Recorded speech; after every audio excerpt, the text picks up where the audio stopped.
in recent focus groups with swing Latino voters, participants expressed feelings torn between concerns about cuts to programs like SNAP, but also concerns about people who might take advantage of these government programs. This sentiment reflected a broader tension for many of these swing voters, swing Latino voters, between compassion and accountability. They felt caught between the Republican Party that seems indifferent to the impact of program cuts on hardworking people and a Democratic Party that does not do enough to ensure efficiency and fairness of these programs. Now, these ain't lefty or righties. These are the swing Latino voters, Mike. Yeah, the indifference of Republicans and the ineffectiveness of Democrats. Boom, that's it. That's exactly it. Hello, everybody, and welcome back to the Latino Vote Podcast, still coming to you from occupied Washington, D.C. Oh, my God. Mike Madrid, are you in a hostage video? I'm in the same designated location that I was the past few weeks. You've been sequestered now for weeks. I've been sequestered for weeks. I'm like a hermit here. You and Dick Cheney. Me and Dick Cheney, for different reasons. But yeah, I'm actually going to be stateside again by the next time we record the Latino Vote Podcast, if they let me in. If not, I'll raise the smoke signals and check you. We will come get you. We may not like you, but we ain't going to leave you in Mexico. I appreciate that. Are you coming back to California when you come back? Yeah, I'm going to come back to California and watch the redistricting fireworks that are going on there. It is getting crazy. Been talking to reporters all night about it, watching the hearings. The Republicans and Democrats are like cats and dogs in the Capitol right now. Big fights, a lot going on. We'll be talking about it a lot as this special election campaign in California heats up. But yes, I will be back in Sacramento. I will probably be very, very engaged in what's going on for the next 90-day sprint, and you will hear all about it here first on the Latino Vote Podcast. Now, I won't be here next week, maybe the next 2 weeks, because I'm going to be working remotely.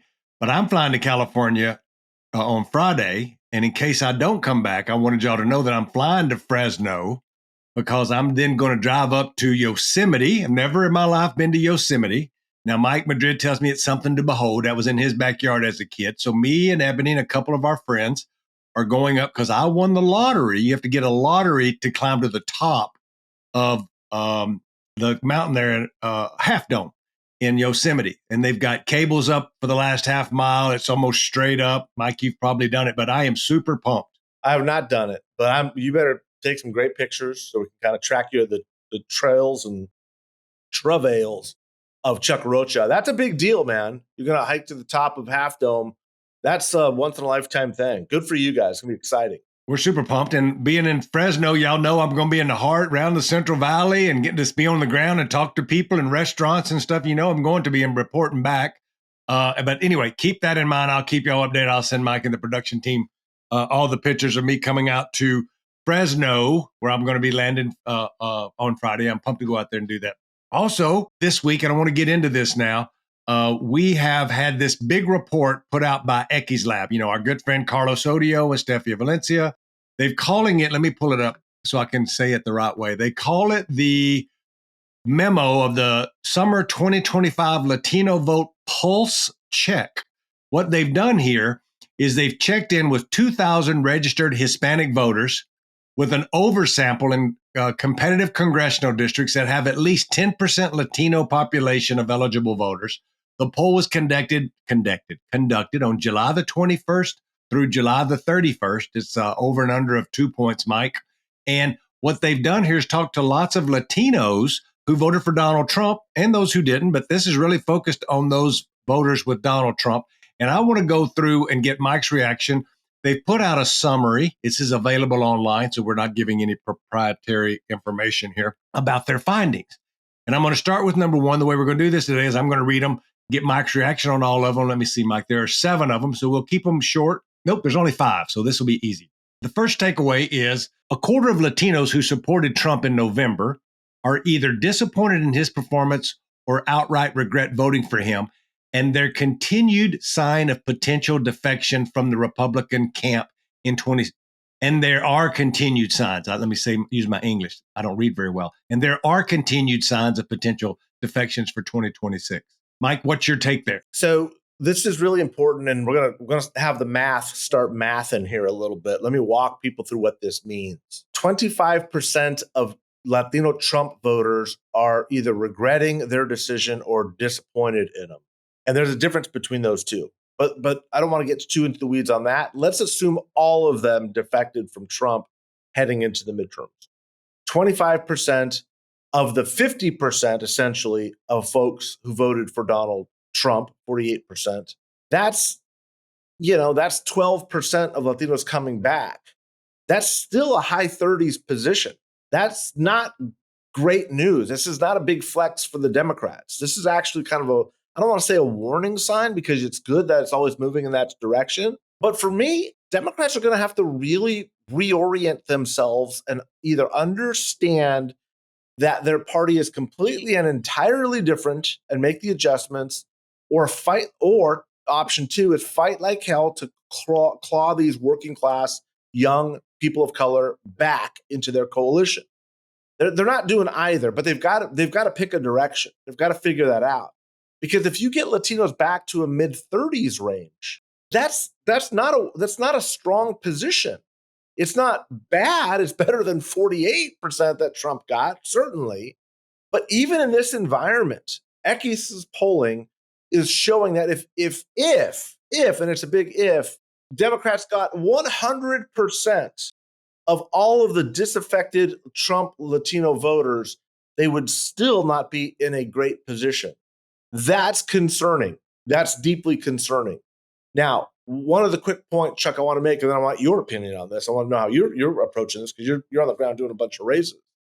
When you're looking at this growing and expanding Latino vote, I think it's really important that we take a good look at where these new registrants are coming from, what is happening with registration trends, and what is happening with the changing coalitions of both parties. And right now, you and I were talking about this offline right before we jumped on. New York Times just put out this major report showing that Democratic registration is slipping and has been for the better part of 8 years now, to the point where states like Florida used to be a competitive bellwether, Ohio used to be the competitive bellwether, are now red states, undeniably. Pennsylvania, North Carolina are slipping away from being in contention and moving more red. Places like California are seeing 4.5%, 5% drops. This is not a one cycle one-off. This is happening, and it's happening where registration is occurring the fastest, which is with younger people of color, overwhelmingly Latino. So the long-term prognosis is not good. The short-term data is not it's optimistic in terms of you want it to be moving away from him, but not anywhere near where most people would suspect it's going to be at. And I don't think this is the flex that a lot of people think it is. What do you think, Chuck? I think of it a little bit differently, but agree on part of what you're saying. I think that I was looking at these numbers, and I've always remembered that 30%, and y'all should all know this. And again, it's changed a lot. Again, I give Mike credit on especially this new Shane Goldmacher piece about the voter registration. If you're a Democrat, you should Google it. You should go read it. It's a slap in the face and a wake-up call for our party and voter registration. Jesus Christ. Well, the way the party is structured now and the way that it's structured back in the day is 30% of our electorate has always, nationally, has always been Republican and always will be Republican. And they are dyed-in-the-wool Republicans. It was the heartbeat of the Cuban community in Miami and some other conservative bellwether places. And to get the number moving back towards 30% of Latinos being for Republicans, I think is the norm for me. This thing, and we'll get into this later in the next couple points, but these folks are just disappointed in Donald Trump. It just shows that they could be gotten. But later on, we'll explain that they're not ready to move to Democrats yet. They're just disappointed in Trump. So it does tell me that there is a giant opportunity to realign this vote if we were to do it correctly. And I think that's what Mike's saying about the party waking up and understanding we have to tackle this in a different way. We obviously now have to tackle voter registration in a different way if you read the Goldmacher piece. But that's what this tells me. At least I'm happy to know that there is a portion of folks that kind of drives home what me and Mike Madrid has been saying is folks voted for Donald Trump. Latino voters voted for him out of a frustration about affordability and around the frustrations in their lives. They don't like what they're seeing with the militarization of their streets, with all the things going on. But what they're most disappointed in even when they're disappointed in immigration or the militarization of the street, is nothing's getting cheaper. They were promised cheaper. Affordability, they wanted somebody that was going to bring their prices down and make their lives better. And we're going to get to that here in just a second. That's why this is happening. To the second point, Mike, the second takeaway is disappointment among Trump's 2024 voters appears to be driven by his administration's focus on mass deportation and the lack of delivery on the economy. That's what I just said. Because there's still a lot of Latinos that are happy to see what's going on right now. But we don't need all of them. If we're going to, us Democrats, I'm not speaking for Mike Madrid, we don't need them all back. But there's a bunch of them that are above that 30% who just wanted shit to be cheaper. The deportation stuff does make them uncomfortable. But we shouldn't broadly brush that everybody in the Latino community is mad about the deportation. There's a lot of dyed-in-the-wool, red Latinos that are like, fine, they're all bad people. They shouldn't come here illegally, whatever. This reinforces what me and Mike's been saying about it's the economy and affordability, I think, is what's driving this disappointment, Mike. That's 100% right. And that's kind of where I wish maybe we'll get Carlos or somebody from Equis on the show to kind of walk through this. This, to me, again, conflates these two issues in the wrong way. There's this kind of need, I think, for Democratic analysts to say, oh, yeah, see, he's disappointed in mass deportations and the economy. Maybe, but overwhelmingly, this is about the economy. Like, quit conflating the two. And this is a problem for Democrats generally. There's a lot to really be pissed off about Donald Trump about, a lot, like everything, from tariffs to Epstein files to ICE crackdowns to wrecking the Rose Garden at the White House. Like every day, there's a million things. What you don't hear enough about, though, is the thing that the polling is saying overwhelmingly is the issue people are frustrated about, which is the economy. Don't lose the big gains of what you could be getting by taking your eye off the ball and focusing and chasing all these other squirrels running around. You know, when Madrid's saying chasing squirrels, you know he's serious. That's funny. That is funny. You got to focus on what the voters are overwhelmingly prioritizing, which is the economy, the economy, the economy. And as I pointed out on this show with Finn Gomez a few weeks ago when we had those two fellows on the show, Trump's numbers started to fall with Latinos on Liberation Day, on the day he announced his tariffs. It wasn't with the ICE crackdown. Doesn't mean that Latinos support the ICE raids. They certainly do not. There's no question they do not. But the fall, the drop began when Latinos were like, wait, this guy sold us a bill of goods, was not on the mass deportations. That cemented it. The con man appeared when he started implementing tariffs and hurting the economy. That's when Latino numbers went down. And that's where that focus needs to be. As long as those economic numbers are going down, the opening is there for Democrats. One last quick point, Chuck. And you are absolutely right on that third of Latinos. And I have been tweeting out that not just this polling, but Pew put out a poll showing that Donald Trump's Latino numbers at 27%, a little lower than Equis, is essentially where he was in 2016, meaning Donald Trump has lost all of his gains with Latinos since he was first elected president in 2016. But here's the kicker. It did go lower than 2016. The 2018 midterms were the lowest level of Republican Latino support ever. And it was the highest Latino turnout in midterm history ever. We're not at that level. Okay. Pew was showing 15, 17% approval ratings with Latinos for Trump in 2018. 15, 17%. Okay. So we're now in mid 30s range. Even though the ICE raids are worse, even though the economy is worse, even though the attacks on people of color are worse, even though they're militarizing not just our border, but our neighborhoods, it's still, the approval ratings for Trump are twice as high as they were in 2018. That's what I'm saying that concern and that focus needs to be on, because that number, by all conventional wisdom and common sense, and I know a lot of that's been thrown out the window in the Trump era, needs to be and should be a lot lower if Democrats are going to lead into a big blue wave, when most of the fundamentals suggest that they absolutely could be. Before we move on to the next topic, number 3, I'm going to stay on number 2 and give you a quote from a voter from the survey around this issue of what we're talking about on the delivery on the economy. the voter said, and I quote, "He did not do what he promised, like take out real criminals and not working families. Economy-wise, he's doing lots of tariffs and it's hurting the economy." I'm going to read number three. Number three, and these are summary takeaways from the Equis latest polling that was released this week. Latino voters have not felt relief on top issues like the economy and the cost of living and believe Trump has been focused on the wrong priorities. And let me continue to read. That's the top line. Most Latinos, 58%, including a third of new Trump voters, believe Trump is more focused on going after hardworking immigrants and picking fights with colleagues in foreign countries than on lowering the price of the cost of living for hardworking American families. That was a quote from one of the respondents, compared to 35% that believe he is focused on the right priorities and delivering his campaign promises.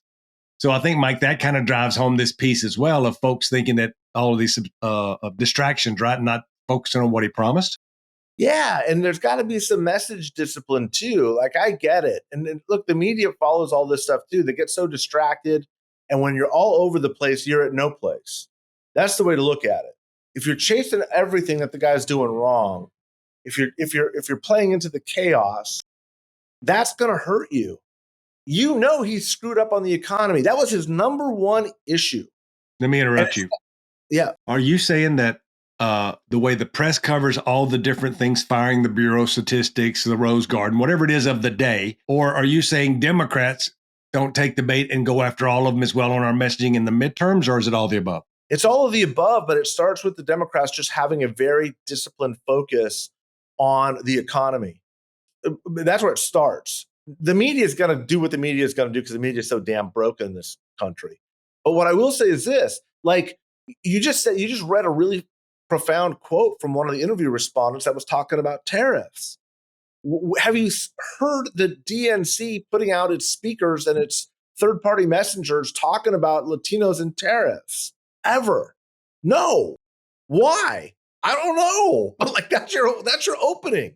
That's the salvo that just launches the frame to start saying, this is hurting housing. This is hurting construction. This is hurting manufacturing. This is hurting agriculture. This is a killer to all of the industries that Latinos work in because they're working class industries. That's where tariffs hurt. They don't hurt on software development or computer science or data collection or digital nomads working remotely. That tariffs don't affect that. They affect working class blue collar economies. Well, guess what? Who's the blue collar working class economy? We are, and we know that immediately. So you're hearing respondents telling you in the polls what the problem is. They're telling a Democratic pollster specifically what the problem is. Do you think the Democrats are now in the Triple C headquarters going, listen to this, let's go focus on this, let's develop a messaging strategy about that? No. Why? I've never been able to figure out for 3 decades, like why when Latinos tell you it's the economy, why they tell you even specifically in this environment, it's tariffs about the economy. Why do you spend the time polling if you're not going to listen to the polling in the first place? They're telling you what the problem is. And yet instead of this multi-million dollar prolonged campaign to start getting back into good graces with Latinos on the economy, they're like, let's go focus on 35,000 other things right now. I don't get it. Maybe you can explain it. I know that the ad would write itself. Is that it's very simple to say that when Donald Trump and the Republicans, it's important for these congressional races because these Republicans in the House and the Senate are complicit. I hope I use that word right in everything that Trump's done because they haven't tried to stay in his way. When you say Trump and the Republicans have raised the prices on imports from Canada, who gives us most of our lumber for everything that we're doing around building your house. And when we put tariffs on sheetrock that's coming from Mexico, this drives up the price of your house. This ad writes itself. It would be the number one ad in Spanish and English and in Spanglish. Run it in every little angle. That's how you run that ad to open it up. Yeah. 100%. Like that's why you need to be in there, being their ad guy, because you just nail aluminum. What do you can in aluminum cans? Everything. Who's doing the beer? Beer, vegetables, fruits, Everything that we're pulling out of the ground, who's Trust me, you could get everything with beer, sheetrock, and wood. I promise you. You get everywhere you need to go. That's where you get another 10% of the Latino vote. Like, let me continue to read here for the last paragraph in number 3 before we move to 4, because I want to give Mike the overall numbers here. It's just a small paragraph. Trump's overall approval is down 31 to 63. It is down 7 points from this same poll that was done in April. So in this poll, big sample, the numbers have moved 7 points away from Donald Trump since April. That's the big thing there. He also continues to receive a lower rating on the economy, what me and Mike just said, than his overall performance as president. It's worse. They're saying he's doing worse with the economy than overall with Latinos. It's minus 38 for the economy, minus 31 for president. And then the last sentence says, unlike in his first term, where his approval on the economy typically outpaced his overall rating. Folks thought the economy was going good then. They were more amped on that than his overall. Does that make sense to you, Mike, all of this? It does. That's exactly right. And like I said, look, there's still a year out, but if Equis has a job approval for Trump at 31 and Pew has it at 27, those, again, you're hovering around the 2016 numbers. There's still downward trajectory if you hit them on the economy, to what you just said. People generally have believed that Trump is better on the economy than his approval rating. What you are saying now in this poll is that's upside down. People giving him a higher support level than where they think the economy is heading. The way you bring his approvals down is you hang the economic number around his neck like an anchor. But start talking about the economy. Start talking about blue-collar workers. That's how you bring him down. It's not going to be more ICE stuff. He's killing himself on that. You're not gonna create a better ad that's going to be more emotionally impactful than the shit they're saying on TikTok. Hit them on the economy. And that's what when you start focusing on the economy, driving that number down, that's how you're going to bring those support levels down. Everything else is doing its own work on its own, better than any ad maker could.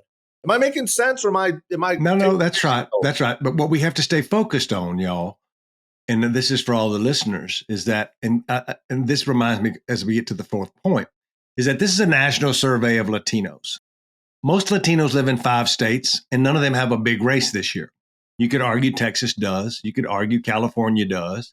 You could argue that there's a governor's race in New York. I see all those. But most of Latinos live in Florida, New York, Texas, Illinois, and California. And there's not a ton of congressional races. There are in California and in New York, but they pale in comparison.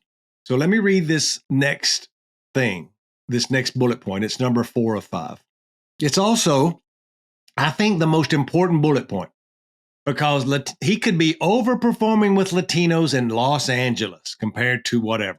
And I think a lot of these voters, I can't prove it yet, but I will get Carlos on and ask him. But do you remember when me and Mike Madrid were saying that Trump mostly overperformed in places where there wasn't a presidential election, like in Jersey City, New York City, Los Angeles, where there was no Democratic campaign, no Republican campaign, and there was a movement between 5 and 15 points to the right with Latino districts and Latino neighborhoods? It was evident. Nellie Poe saw it right in her face in Passaic, a district that we should never lose. Donald Trump won that Latino seat. And I think that's where a lot of this movement's happening. And let me make my point, because Equis makes my point. I think those people who are normally Democrat lights, they're not, fire breather Democrats, they're more independents, but they've always voted Democrat because that's what they were told. And that's what every freaking body else around them is. And now they feel a little regret. They're like, fuck, this guy's even crazier than I thought. And the economy's not better. Now he wants to do tariffs, and they're middle-class folks who've moved outside of East LA, moved outside of Jersey City. And anyway, because here's the point. Let me read that was the big Chuck Rocha windup to make the 4th point. And I'm going to read it. And this was the point. Democrats hold a smaller lead amongst Latino voters in competitive congressional races and are viewed tepidly and are judged ineffective in stopping the Trump administration. And let me read the next paragraph because it breaks down the numbers for you. Mike would like this. In competitive congressional districts, there are at least, and they say that competitive, that have at least 10% Latino population, Democrats hold a narrower lead, 47 to 36, just plus 11, Mike, as opposed to their national survey that had it 53-29 at plus 24 nationally. The two-way Democrat support after allocating the undecided proportionality is 57%, which is up 6 points from 2024. But again, there are still plenty of Latino voters in play in these competitive congressional seats, with 16% not yet choosing either party. So we're doing worse in the places actually where the races are going to happen in a year. That's these congressional races. This is not a presidential race or a national race, girls and boys. This will be held in 20, 25 congressional races and 3 or 4 Senate races and a handful of governor's races. Like a total of maybe 30 elections. No big races. There's no going to be no giant thing in the California governor, New York governor. Like there'll be. This makes the point of why there's still a real problem for us Democrats, because you don't see the movement. No, you're exactly right. I mean, the evidence is there. And remember, this poll oversampled these congressional districts, so the data's good. And so what you're saying is your analysis is spot on. But guys, I mean, if there's one takeaway from this week's show, you've got to keep in the back of your mind saying, well, what about the economy? Quit looking for that silver bullet that's going to take him out. The Epstein file stuff, the media is going to do that work. The ICE raid stuff, I'm not saying that isn't important. It is important. But the polling is telling us that it's the economy. And I have never seen a party like the Republican Party screw it up so quickly, so badly than the Trump folks have, and allowed the opposition party to get back into the game, and then have the Democrats go like, no, I'm not interested. We're not going to talk about that. Like, if you want to get back into middle-class hearts and minds, the door has been opened. The Republicans have fumbled the ball. Pick it up and go score. But you've got to talk about the economy, and Chuck just did it well. Every one of these tariffs, why has the DCCC or the DNC not put out how tariffs affect the Latino worker? All you have to do is take their industries and the tariffs that are impacted, and it's going to tell you directly what the impact is going to be on the Latino GDP. You can make 1,000 memes off of that, 100 online ads and videos. There's 1 million talking points off of just one fact sheet. It's like so easy. I don't know what else to do. Like, what else do you need to start talking about the economy and blue collar jobs when they've given you the biggest gift in a generation? So yeah, it's going to happen in these congressional districts. You've got to focus, and you can even localize those messages. This is what the tariffs are going to mean to Passaic, to New Mexico too, to the Central Valley in California, to the Rio Grande Valley. But you've got the data. They've given you the policy. They've fumbled the ball. The political environment is ripe for the taking. The Latino community is telling you it's economy. Talk about the damn economy. Like, I'd say, what do you have to do? Write a book? But I wrote a book and no one was listening to me then either. It's like, I don't understand the cognitive dissonance. It's like this refusal. What you usually hear from the DC boys is, well, they're not going to vote anyway. So don't worry about those voters. Let's go back and talk to suburban swing soccer moms about, wine moms or whatever. And it's like, God, it's not 1992. It's just, I'm sorry. I'm just frustrated, Chuck. Oh, that's good. I think I had cognizant dissonant one time, and I got a shot and it cleared right up. But the last point is kind of making your point. The last point talks about when Mike talks about the Republicans screwing this up. There's a reason why they're trying to gerrymander and get more seats. There's a reason why they're out here trying to distract. There's a reason why Donald Trump this week, I swear to God, Vladimir Putin said you should get rid of vote by mail. And he was like, yeah, we should. That's the greatest thing he's ever told him. Jesus fucking Christ. We'll get to that in a second. But the last point is that the key tenets, this is them talking from EquisLab, the key tenets of the big, beautiful bill, their words, could prove liability for Republicans amongst Latino voters in the fall. If voters know about them, if voters actually know what's in the bill, if we get a chance to outline what's in the bill and hurts people, because people like J.D. Vance are now touring the country talking about the people's tax cut and how they're not being taxed for their overtime or their tip wages. They've already went out and messaged this thing. They're out there on the road talking about the working families tax cuts that they've delivered with the big, beautiful bill. While I'm going to go back to reading so I can stop this last point and say, I'm reading from Equis now. The elements of the Republican bill that generate the strongest concerns are, point one, giving tax cuts to wealthy Americans and corporations while cutting social programs like Medicaid and SNAP. 75% of Latinos in the survey found this very concerning.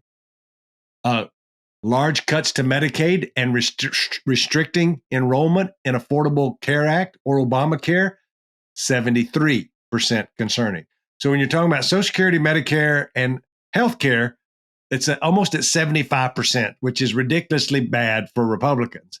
Now, what I worry about as an operative, I know when our pollsters and our media consultants see numbers this big around Social Security, Medicaid, Medicare, I know, because I know my people, this is what we will talk about. And it's not a bad strategy. These numbers aren't lying. I think they're true. But how do you run this ad? And you could run this ad while running the affordability economy jobs ad that me and Mike just described, which talks about the increased price on you and your family because of Donald Trump and the Republicans. You can say that and have another ad that says, oh, and by the way, they're going to cut your Social Security and your Medicaid and kick you off of Obamacare. Those are four different messages, but they're quick, easy, and people understand them.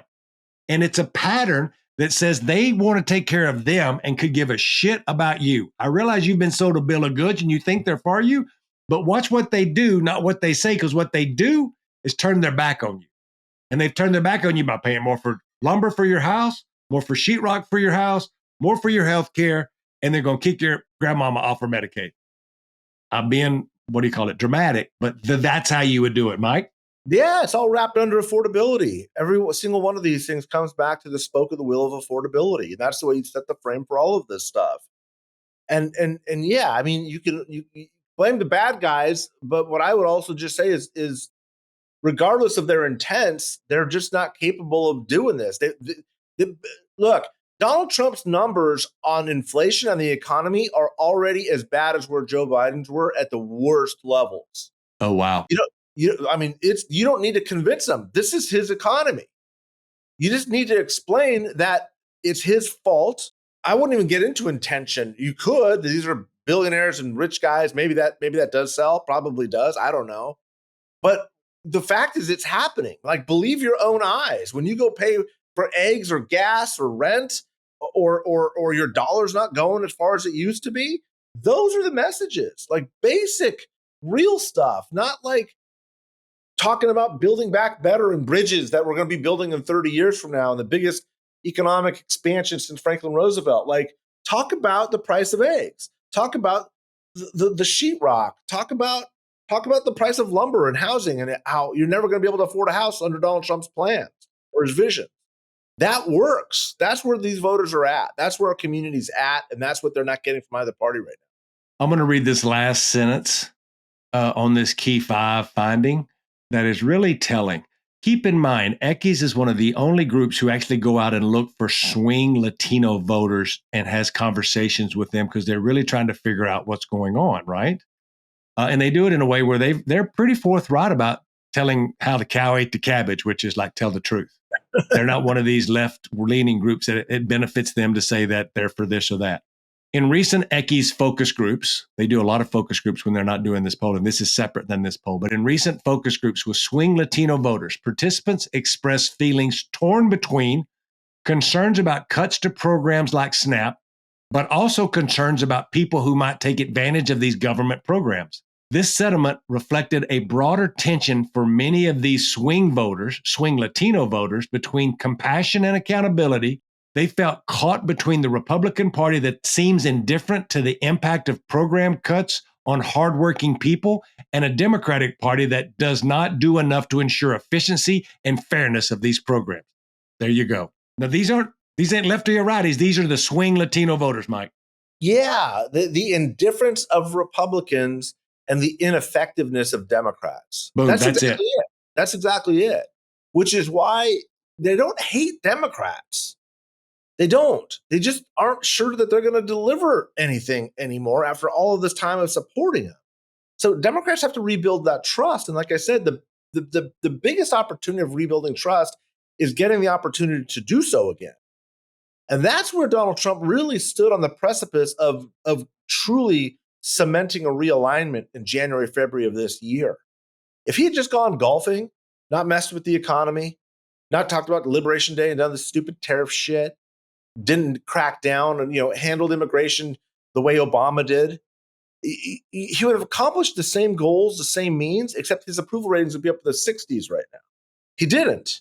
He gave the Democratic Party a gift, and that gift was a second chance. You don't get many second chances, certainly not in this business. You've got to take the opportunity to rebuild trust, to demonstrate efficiency, effectiveness, and say, we're going to get you results. We're going to change your life on the ground and make an impact. Because what people aren't anti-Democratic Party. They just don't trust it to deliver. It'll be interesting to see now that these more numbers are coming out. You'll also remember we'll have an election in November that'll really wake people up or give people a false sense of security.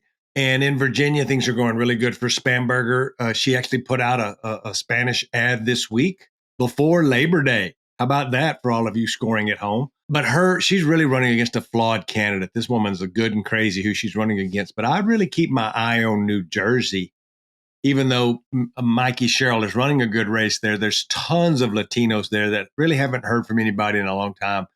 And it'll be really interesting to see is if she wins by a little bit or if she wins by a lot, or God forbid she was to lose. Like, we still would have time to correct things, but there's a lot of analysis and armchair quarterbacking that's going to happen. It's still early, but me and Mike Madrid ain't going to be able to say that it's still early much longer because we're headed into Labor Day.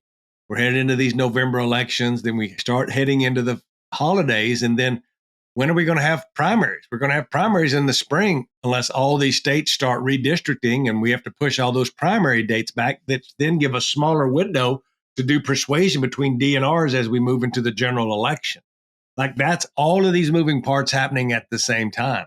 While we don't know what's going to happen with crazy shit like Ukraine and Russia or what's going on all around the world, and then constantly having to deal with this fire hose of crazy shit coming out of the White House that Mike was describing, that we all felt like we have to deal with at some level. It may just be a passing tweeter or a passing thing that we see on one of our social media, but it does distract us. And some of this is built in to distract. But that's why I wanted to dig into this Latino polling. We don't usually get something as concise as this that literally just gives you a snapshot. And I think Equis will continue to do snapshots like this. We'd have had Carlos on, but we all know if we'd have had Carlos on, you wouldn't got to hear as much of me and Mike. And you don't tune in to hear Carlos. You tune in to hear me and Mike. Now we can get him on later on and he can come back and push back on all the great shit that I had said, which will be like, Chuck, I never thought about it that way. You're brilliant. Everybody should hire. And I'm like, yes, Carlos. So why even have him when you know that's what he's going to say? Right? Yeah, Carlos is a brilliant guy. We will have him on to talk about this. The show always does really well because people do want to hear what he has to say. I think at some point, Chuck, you and I need to get out to Virginia or New Jersey for these off-cycle elections. They are both going to be canaries in the coal mine. You're going to have a lot of Mexican Americans, Central Americans in Virginia. That Latino vote is going to tell us a lot about what's coming. But New Jersey is super, super interesting. We've been talking to reporters all week about New Jersey and what to be looking for. A lot of Dominicans, a lot of Puerto Ricans. It's going to be really a fascinating race to see. New Jersey had one of the biggest rightward shifts. A lot more urban there than it was in like the Rio Grande or the Central Valley in Texas. So, but those shifts are happening nonetheless. A lot to be learned from in both of those states. Maybe we'll take a road trip.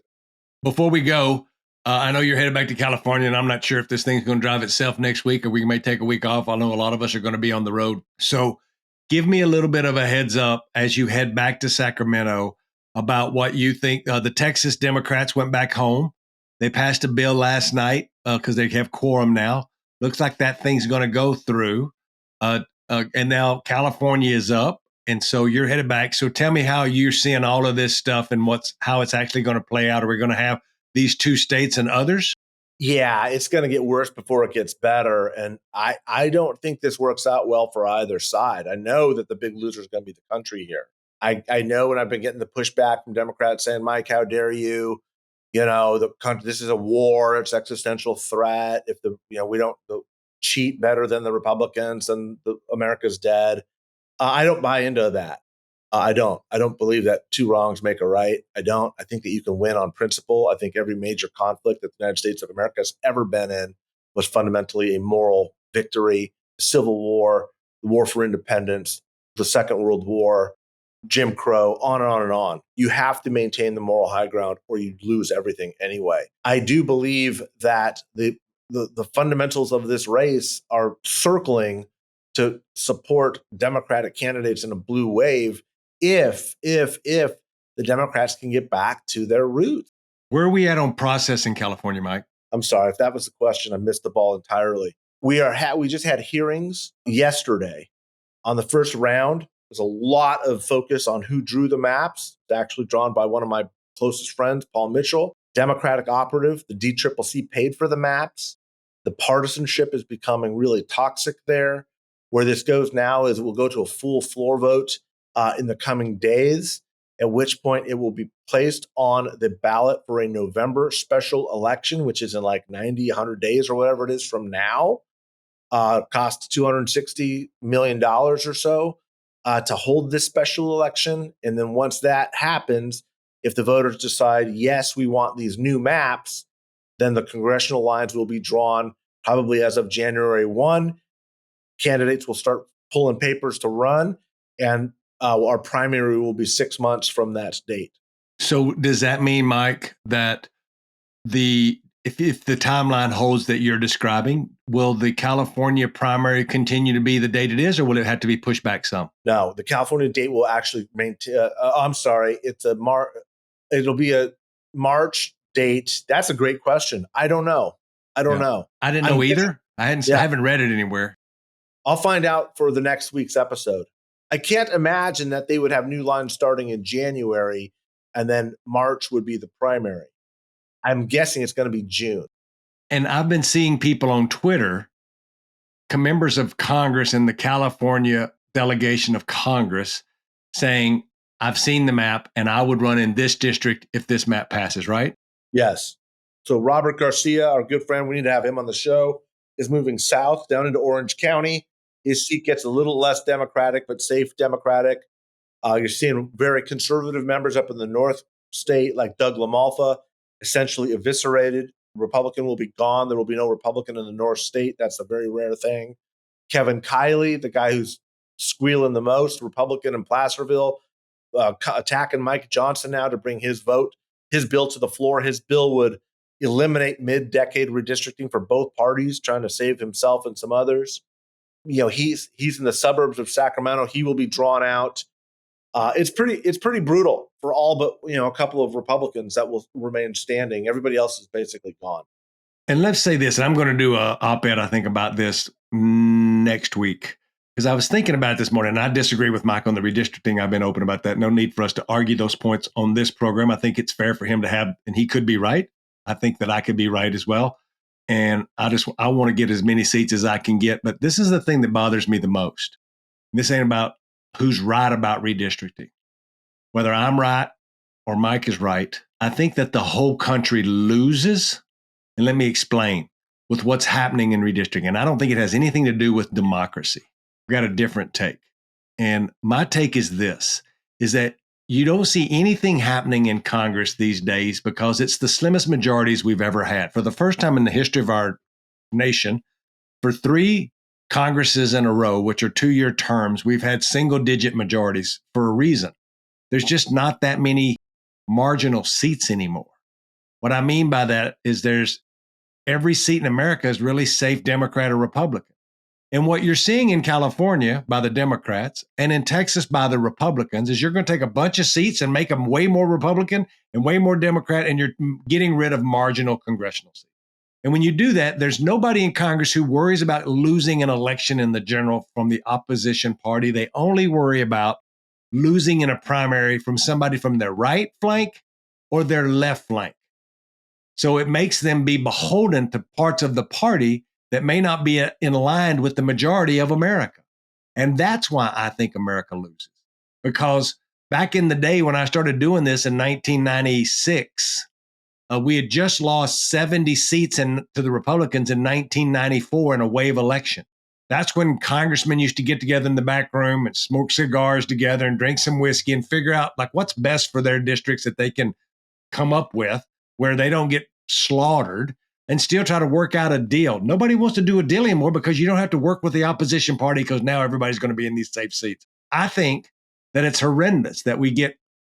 I would back something that said every congressional seat in America. Now I know that it's self-serving for a Democratic political consultant, but I'd love to see all these seats be marginal. Everybody have to run. If you did, a lot more people, I think, Mike, would be looking for reasons to work together.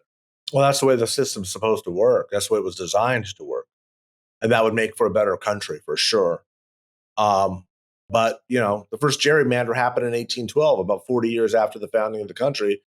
It only took 40 years for the politicians to figure out, hey, wait a second, we can game this system and protect ourselves, which is why I oppose all this stuff that's going on. But yes, ultimately, ideally, we need to construct a system where we can have the most competitive seats in the most places possible. That's the way the House of Representatives is designed to be. It's designed to be susceptible to wave elections. The Senate was designed to be much more secure by appointments by state legislatures. We don't do that anymore either. But the House is supposed to be responsive to what is at the top of the minds of the public in 2 short years. That's why they're 2-year elections. That's why there are so many of them. And that's why they were designed to be as swingy as possible, is to allow for that mood to pressure the other checks and balances in the government to come up with good policy. Well, we're going to end that on a nice note. We're going to think about this week. And if we come to you next week or 2 weeks from now, we need all of you to be liking the podcast, sharing it, dig into these Equis numbers, read that Shane Goldmacher piece. And guess what? Even if the podcast ain't here next week or the week after, we'll probably have some form of it. Follow Mike Madrid on his Substack. He's putting out a lot of stuff on his Substack. I'm putting out a lot of stuff on my Substack. I've got Republican Joe Walsh later today, Mike. He's a Democrat. Democrat. Oh, he's a Democrat now. That's right. He changed party. So I've got him on today. Later today, he's a good friend. Give him my best. Oh, I will. And I'm doing an op-ed about Occupy DC today. And then next week, I'm going to talk more about redistricting. So there's lots of ways to follow all the nonsense that Madrid puts on the internet or all the stuff you can't even understand the English on my channel. But the main thing is we appreciate all of you listening. We appreciate all your feedback. Y'all made me laugh so much on wanting to see Mike Madrid fishing. We're going to make that happen this year. We're going to have plenty of pictures from Yosemite and Half Dome. Don't worry, my wife's taking out a large life insurance policy on me in case I was to slip and fall off. So we're all good there as well. Everybody's going to be happy. We appreciate y'all listening this week. And until next week, me and Mike Madrid, we're gone.